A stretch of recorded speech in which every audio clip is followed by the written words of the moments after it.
নদিয়ার চাপড়া ব্লকের বিত্তিহুদা গ্রাম পঞ্চায়েতের গোখরাপোতা গ্রামের বর্ষার বৃষ্টিতে রাস্তা এক প্রকার পুকুরে পরিণত হয়েছে।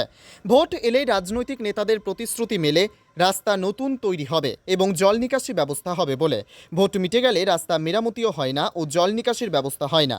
অল্প বৃষ্টির জেরে রাস্তায় জমে থাকা জল পুকুরে পরিণত হয় দীর্ঘদিন ধরে। জনপ্রতিনিধিদের জানানো হলেও বিভিন্ন অজুহাত দেখিয়ে তারা কেউ বলে এই রাস্তা গ্রাম পঞ্চায়েতের নয়, এটা পিডব্লিউডির। রাস্তা জারি হোক, এলাকার সাধারণ মানুষ চায় রাস্তাটা মেরামত হোক। স্থানীয় বাসিন্দাদের দীর্ঘদিনের দাবি এই রাস্তার জল নিকাশি ব্যবস্থা করার। এই রাস্তা দিয়েই যাতায়াত করতে হয় গ্রামের ছাত্রছাত্রী থেকে শুরু করে সাধারণ মানুষজনকে। কিন্তু রাস্তার সংস্কার বা জল নিকাশির ব্যবস্থা আজ পর্যন্ত কেউ করে ওঠেনি।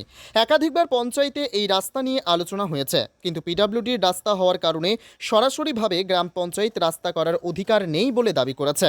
এলাকার মানুষ পঞ্চায়েত না পিডব্লিউডি কার রাস্তা সেটা বুঝতে চায় না। জনগণ এই যন্ত্রণা থেকে কবে মুক্তি পাবে সেটাই দেখার। বেশ কয়েক বছর ধরে এই রাস্তা নিয়ে সমস্যায় রয়েছে বলে দাবি করেছেন স্থানীয় বাসিন্দারা। অল্প বৃষ্টি হলে রাস্তায় জমে যায় জল। গ্রামের কোনো গর্ভবতী মহিলা অসুস্থ হলে তাকেও এই রাস্তা দিয়ে নিয়ে যেতে হয় হাসপাতালে। যদিও রাস্তায় জমে থাকা জলের কারণে হাসপাতালে নিয়ে যেতে অনেকটা সময় লাগে। যে কোনো সময় সেই রোগীর মৃত্যু পর্যন্ত হতে পারে। দ্রুত এই রাস্তা মেরামতি না হলে আগামী দিনে আমরা বৃহত্তর আন্দোলনে যাওয়ার হুঁশিয়ারি দিয়েছেন গ্রামের বাসিন্দারা। আমাদের অভিযোগ, আমাদের 15 বছর থেকে আমরা এই রাস্তা নিয়ে খুব সমস্যায় পড়ে আছি। আমরা এর আগে ভোটের বেলায় ভোট নিয়ে চলে যায়, এমপি এমএলএ আসে, পঞ্চায়েত আসে, প্রধান আসে, কোনো কাজে আমাদের সমাধান হয় না। আমরা দীর্ঘদিন থেকে আমরা এই সমস্যায় আমরা পড়ে আছি। এই রাস্তাঘাট আমাদের সমস্যা, পানি বেরোনোর রাস্তা নেই, আমাদের এই রাস্তায় এইভাবে পড়ে আছে। আমরা এই মসজিদে যাওয়ার অসুবিধা হয়েছে, নামাজ পড়ার অসুবিধা হয়েছে, সব দিকে অসুবিধা হয়েছে আমাদের দিকে। বিষয়টা জানিয়েছেন পঞ্চায়েত প্রধানদেরকে? জানিয়েছিলাম, কোনো কাজই হয় নাই।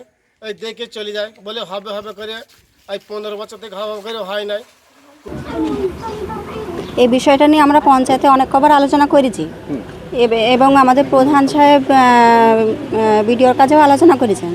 যেহেতু এটা পিডব্লিউডি রাস্তা, সেক্ষেত্রে আমরা সরাসরি এটা মানে পাকাপোক্তভাবে রাস্তাটা করতে পারিনি, এরকম একটা দিয়েছে।